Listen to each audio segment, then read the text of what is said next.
तो hello everyone, कैसे हैं आप सभी। स्वागत है आप सभी का आज की इस क्लास में। दोस्तों, आज की इस क्लास में हम पढ़ रहे हैं मुगल वंश का इतिहास। क्योंकि दोस्तों, दिल्ली सल्तनत खत्म होने के बाद मुगल कालीन जब बाबर अटैक कर देता है दिल्ली पर। तब दिल्ली पर अटैक होते हैं बाबर के 1526 में पानीपत का प्रथम युद्ध। पानीपत का जब फर्स्ट वर्ल्ड वॉर होता है, तब उसी के बाद से इब्राहिम लोदी की हत्या के बाद इब्राहिम लोदी को यहाँ पर हत्या कर दी जाती है और यहीं पर जो दिल्ली सल्तनत होता है खत्म हो जाता है 1526 में। फिर बाबर जो है आता है और बाबर दिल्ली सल्तनत की जो सल्तनत थी उसको उसकी जड़ को खत्म कर देता है, क्योंकि दिल्ली सल्तनत कमजोर पड़ गई थी इब्राहिम लोदी की पानीपत में हत्या करने के बाद। बिल्कुल ही खत्म हो गया। तो आज की इस क्लास में हम मुगल वंश का इतिहास पढ़ रहे हैं और ये जो वीडियो होने वाला है ये हम पार्ट फर्स्ट पढ़ेंगे, जिसमें हम हुमायूं के बाद शेर शाह सूरी शेर शाह सूरी तक ही आज पढ़ने वाले हैं इस वीडियो पे। तो अगर आप किसी भी कम्पिटिटिव एग्जाम की तैयारी कर रहे हैं तो ये क्लास आप लोगों के लिए बेहतरीन होने वाली है। तो आप लोग जो अगर यूपी पुलिस कांस्टेबल्स यूपीपी की तैयारी कर रहे हैं, एसएससी, रेलवे,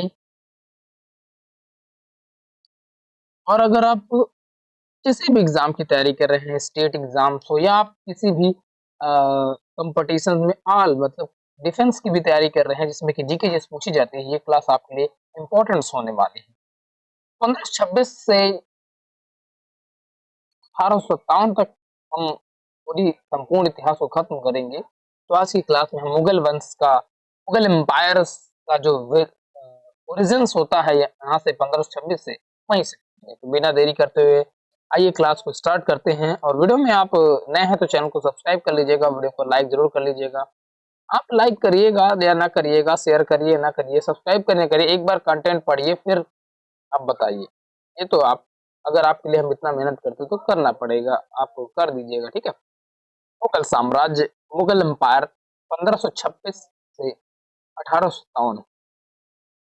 मुगल साम्राज्य का उदय, मुगल साम्राज्य का उदय जैसे कि मैंने बताया कौन करता है, तो जहीरुद्दीन मोहम्मद बाबर जो संस्थापक होते हैं। बाबर बाबर का फुल नाम क्या था? फुल नाम बाबर का नाम था जहीरुद्दीन मोहम्मद बाबर। बाबर जो है भारत में कई बार अटैक करने का प्रयास करता है, ठीक है, लेकिन ये असफल रहता है। बाबर ने बहुत सारे सफल प्रयास किए लेकिन बाबर कर नहीं पाता है। तो जो इब्राहिम लोदी जो था, मतलब लोदी वंश कमजोर शासक होता है इब्राहिम लोदी का। तो बाबर को काफी बाबर की जो युद्ध नीतियां इसकी युद्ध नीति कठोर थी और इसमें पहली थी तोप खाने। इसी वजह से दूर से गोले से अटैक करना और महल को ध्वस्त कर देना, ये नीतियां थी। तो घटना थी पानीपत के प्रथम युद्ध की 1526 में बाबर ने इब्राहिम लोदी को हराकर भारत में मुगल शासन की नींव रखी। और मूल वंश जो रहा ये तैमूरी मंगोल तुर्क शासक था, मंगोल से आके तुर्क शासक। और ज्यादातर अगर आप यहाँ से क्वेश्चंस बनेगा तो क्वेश्चंस बनेगा कि मुगल साम्राज्य का उदय किसने किया। तो आपको अगर फुल नेम पूछे तो जहीरुद्दीन मोहम्मद बाबर, और स्थापना वर्ष पूछे तो 1526 ईस्वी बता दीजिएगा। और पानीपत का 1526 बाबर और इब्राहिम लोदी के मध्य, जिसमें इब्राहिम लोदी की वहीं पर हत्या कर देता है कौन? बाबर, और मुगल साम्राज्य की स्थापना। ठीक है, यहाँ तक किसी को कोई प्रॉब्लम नहीं होनी चाहिए। और अगर आपका कोई डाउट्स आता है तो आप लोग कमेंट बॉक्स कमेंट।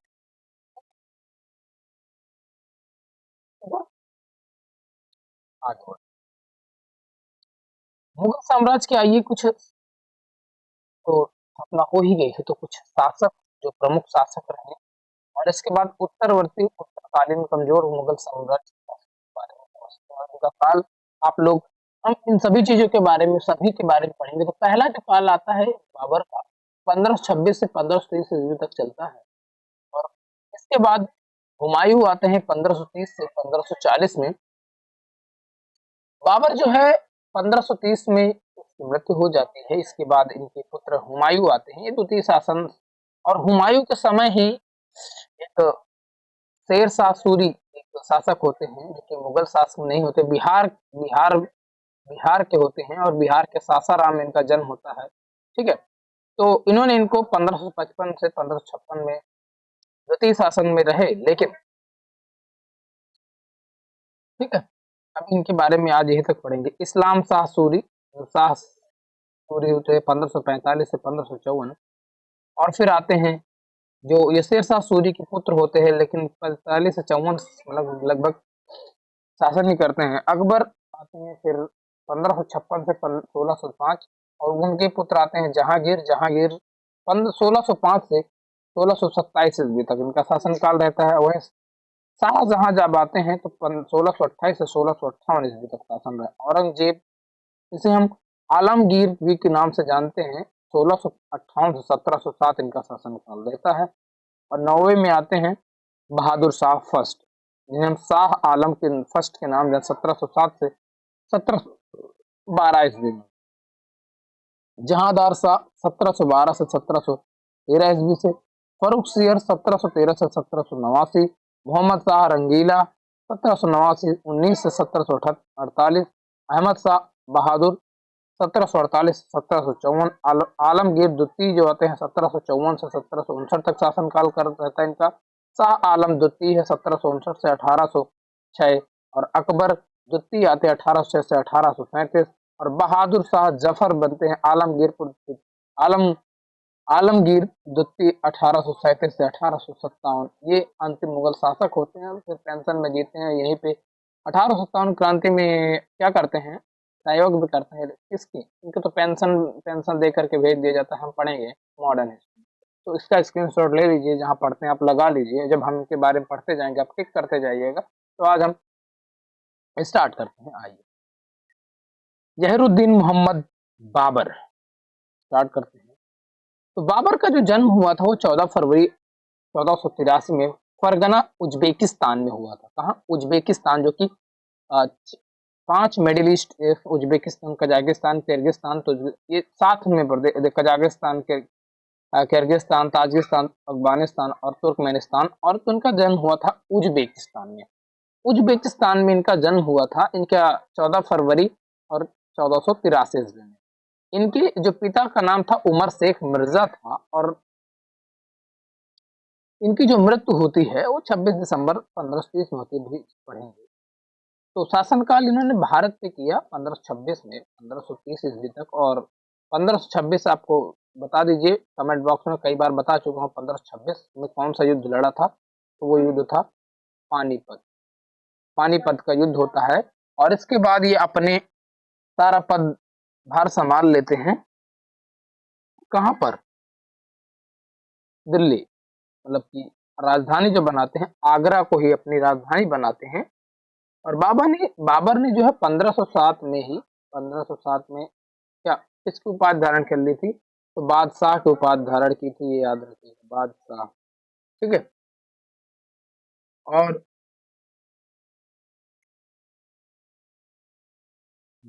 तो राजधानी आगरा कर लेते हैं। प्रमुख युद्ध जो इन्होंने लड़े, तो पहला लड़ा इन्होंने पानीपत का प्रथम युद्ध 1526, इब्राहिम लोदी पर विजय प्राप्त करते हैं। और दूसरा युद्ध इन्होंने लड़ा था खानवा का युद्ध, जो कि 1527 में लड़ा, राणा सांगा पर विजय प्राप्त कर लेते हैं।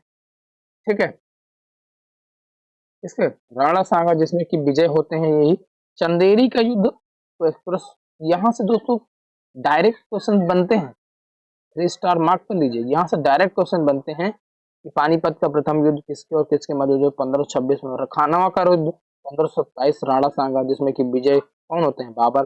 चंदेरी का युद्ध भी होता है 1528 में, मेदिनी राय पर विजय प्राप्त करते हैं। और घग्घरा का युद्ध होता है 1529 में, अफगानों पर विजय प्राप्त करते हैं।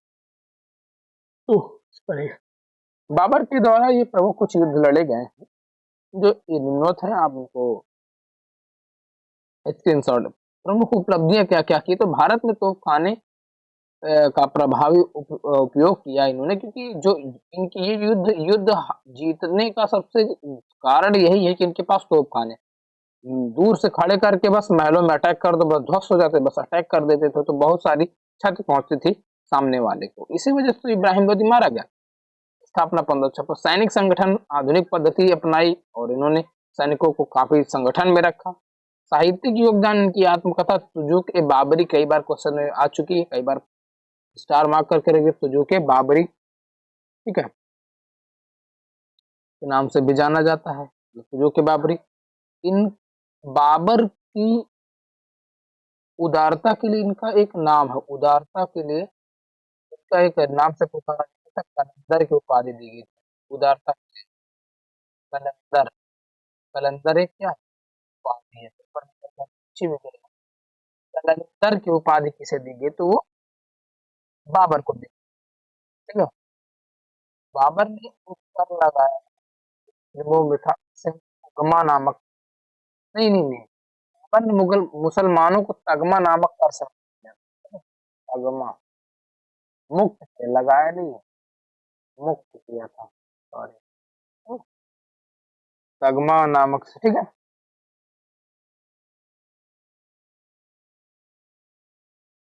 इतना हो गया। और राणा सांगा से जो युद्ध हुआ था, कब हुआ था, 1528 में। और व्यक्तित्व व रुचियां क्या कह रही, तो ये प्रकृति प्रेमी और कभी सैनिक, बाग बगीचों का शौकीन था, तो चार बाग शैली की स्थापना करी, इसके याद रखेगा बाबरनामा, ठीक है। अब आते हैं नसरुद्दीन मोहम्मद महमूद हुमायूं, क्योंकि नस उसकी 1530 में क्या हो जाती है, मृत्यु हो जाती है, किसकी, बाबर की, कब होती है, 1530 में, 1530 में मृत्यु हो जाती है। और प्रारंभ में बाबर का जो शव रखा जाता है, वो शव कहाँ होता है, ये भी तुम, आगरा के आराम बाग,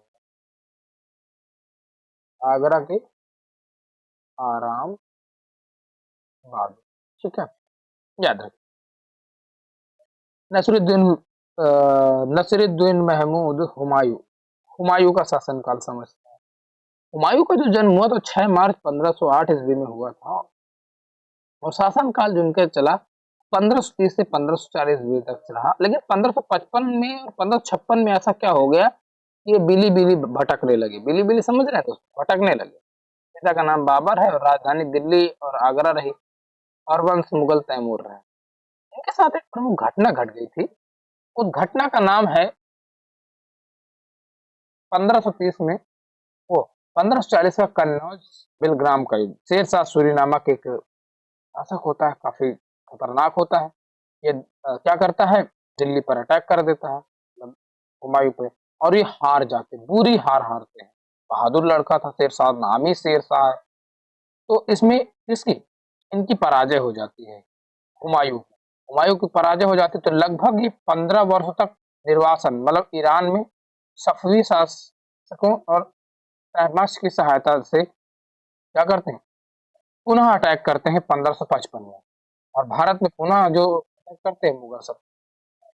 लेकिन दोस्तों कभी आपने सोचा क्या होता अगर इसने पुनः फिर अटैक किया था, किसके, शेरशाह सूरी पर, लेकिन शेरशाह सूरी क्या हो जाता, फिर जीत जाता, तो क्या मुगल साम्राज्य रह पाता, नहीं, मुगल साम्राज्य यहीं पे खत्म हो जाता, ठीक है। तो 1555 में 15 वर्ष बाद अटैक करते हैं और मुगल सत्ता की फिर से स्थापना करते हैं। प्रमुख जो हुमायूं ने युद्ध लड़े, इन्होंने 4 युद्ध लड़े थे। कौन कौन से, 4। इसमें चौसा का युद्ध 1539 शेरशाह सूरी से हार हुई, कन्नौज बिलगाम 1540, और एक है बेदरा का युद्ध, ठीक है, बेदरा, बेदरा का युद्ध कब, 1531 में लड़ा, कब, 1531 में बेदरा का युद्ध। चौसा, चौसा 1539, और कन्नौज बिलगौन 1540, और सरहिंद का युद्ध 1555 में लड़ा, सरहिंद, ये जो 1555 वाला है ये सरहिंद, सरहिंद का युद्ध होता। तो 4 इसने क्या किए, युद्ध लड़े हैं, और तब जाकर के पुनः अपनी गद्दी प्राप्त करता है। कौन? नसीरुद्दीन हुमायूं। ये तो बिली बिली हो गया, तो तब बिली बिली घूम रहा था। इसकी जो प्रमुख विशेषताएं क्या कर रही, तो ज्योतिष और खगोल विद्या पर इसकी काफी रुचि रही, और ये प्रशासनिक में थोड़ा सा कमजोरी रहा, और विद्वानों व कला का संरक्षक रहता था। और इसने इसकी जो मृत्यु हुई है 1556 में दिल्ली के पुस्तकालय के सीढ़ी में गिर करके इसकी मृत्यु हो गई। पुस्तकालय पर चढ़ रहा था, पुस्तकालय सीढ़ी से गिर गया और मर गया। स्थापत्य कला में हुमायूं का जो मकबरा है, निर्माण काल अकबर काल में उनकी पत्नी हाजी बेगम द्वारा भारत का पहला पूर्ण जो है मुगल मकबरा बनवाया। ठीक है, दिल्ली के पुस्तकालय में गिर करके 1556 में मृत्यु हो जाती है। इनके पुत्र होते हैं कौन? अक्टूबर। अकबर फिर आते हैं तब 1556 में ना। थोड़ा सा आइए उस शेर के बारे में पढ़ लेते हैं। उस शेर का नाम है शेर शाह सूरी, है ना, एंड सूर एम्पायर। शेर शाह सूरी का जो वास्तविक नाम था फरीद, माना जाता है जो फरीद इनका नाम था। बचपन में ये क्या किए थे, बचपन में एक शेर को मार दिए थे, किसे? अपने मालिक को बचाने के लिए। ठीक है, तो शेर को मार दिए थे, तभी इनका नाम क्या पड़ गया, शेर शाह सूरी पड़ा। ये मैंने छोटी क्लासों में पढ़ा था। इनका जन्म 1472 ईस्वी में हुआ था, सासाराम बिहार में। कहा? सासाराम बिहार में हुआ था। और शासनकाल चला इनका 1540 से 1545 ईस्वी तक। और इनकी जो मृत्यु हुई थी 22 मई 1545 में। और ये सूर वंश के और राजधानी दिल्ली रखी, और इनके पिता का नाम था हसन खान। सत्ता में आने का मार्ग वही है, बिहार के शासक में रूप में उभरे, और 1539 में चौसा के युद्ध में हुमायूं पर गाज बनकर गिरे। हुमायूं को दौड़ा दौड़ा के मारा, भाग गया। इसके बाद यहाँ पे अपनी राजधानी बसा लिया। लेकिन 1540 में कन्नौज के बेलग्राम युद्ध में निर्णायक विजय, इसके बाद दिल्ली में सुल्तान बन गए। क्या समझ? लेकिन फिर 1555 में सरहिंद के युद्ध में क्या हो जाते हैं, सरहिंद सॉरी सरहिंद सरहिंद के युद्ध में पुनः अटैक होता, तो ये वहां पर हार जाते हैं, तो इनको दिल्ली छोड़ करके जाना पड़ता है। ठीक है, कुछ ही हिस्सा जाना पड़ता है। प्रशासनिक कार्य इस बंदे का बहुत रहा, बुद्धिमान काफी रहा, तो बहुत महत्वपूर्ण है प्रशासनिक कार्य। इसने क्या किया, अपने शासनकाल में भूमि की माप के लिए नाप जोख लगान नगद में की, और भूमि के नाप जोख के लिए इसने काफी अच्छे काम किए। ठीक है, इसने शेर शाह सूरी ने नाप जोख के लिए बहुत बढ़िया काम किया। और इसने राजस्व सुधार में जमीन के प्रकार के अनुसार कर लगाए।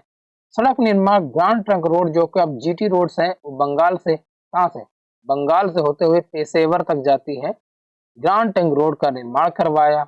और डाक व्यवस्था, सरायों व डाक चौकियों की स्थापना भी इसने कराई। कई बार क्वेश्चन पूछा कि ग्रांड ट्रंक रोड की स्थापना या किसने बनवाया या पूर्ण कराया या काम कराया, ठीक है, तो किसने कराया, वह शेर शाह सूरी को माना जाता है। मुद्रा प्रणाली क्या रही, तो मुद्रा में ना चांदी का सिक्का, एक रुपया चला है, जो आज के समय में रुपया चलता है, चांदी के सिक्कों में रुपया चलाने का जो किया, और तांबे का जो दाम बनवाया। ठीक है, पोस्टमैन की चीजें का। सैन्य व न्याय व्यवस्था काफी शक्तिशाली रही, अनुशासित सेना रखती थी, सख्त और लेकिन न्यायप्रिय शासन रखता था, पुलिस व गुप्तचर की व्यवस्था रखी। ये सारी चीजें व्यवस्थाएं हैं, इनकी व्यवस्थापिका रही, और पेपर में यहीं से ऐसे क्वेश्चन पूछ ले जाते हैं। तो हम जो जितनी भी चर्चाएं करते हैं अपनी क्लास में, वो सिर्फ आपके जो perfect exam point of view से चीजें होती हैं। ऐसा नहीं है कि गबड़ घुसेड़ मार दिया, या ऐसी भी चीजें हम पढ़ा रहे हैं जो पेपर में आनी भी नहीं, बेमतलब की चीजें। तो वो अगर देखो, ज्ञानी नहीं बनना है, वो क्या, हमें ज्ञानी नहीं बनना, ज्ञानी बनने के लिए पूरी जिंदगी बाकी है। हमको चाहिए क्या, एक जॉब, जॉब सिक्योर करो, नौकरी लो, आगे बढ़ो। देखो, परिवार फैमिली में बहुत सारी दिक्कतें हैं, और जो ये क्लास देख रहे हैं वो कहीं इतने राजा महाराजा के लड़के नहीं है। उनको बस एक प्यारी सी जॉब मिल जाए, प्यारी सी जॉब मिल जाए, भाई प्यारी ही कहेंगे। उनका सपना है, जो भी विजन है उसको पाना, बस इसके बाद फिर पूरी जिंदगी है बड़ी बड़ी किताबें लेना, बड़ी बड़ी किताबों को उठाना, और क्या करना, पढ़ते रहना अपना, आगे ज्ञानी बनने। ज्ञानी बनने की तो कोई जरूरी है क्या? ठीक है, बस पढ़िए आप लोग। इस स्थापत्य योगदान शेरशाह का जो मकबरा सासाराम बिहार में बना है, और पुराना किला दिल्ली में प्रारंभ शेरशाह ने पूर्ण कराया था। पूर्ण किसने कराया? प्रारंभ शेरशाह ने किया, लेकिन पूर्ण शाह जहां ने। और मृत्यु 1545 में कलिंजर के किले के घेरे दौरान बारूद विस्फोट में मृत्यु हो जाती है। ऐतिहासिक महत्व के लिए अकबर ने कई प्रशासनिक सुधार शेरशाह से अपनाए, और आल प्रशासन के बावजूद सबसे प्रभावी शासकों में गिने जाते हैं कौन? शेरशाह सूरी। अकबर काफी इनसे क्या थे? इंस्पायर थे।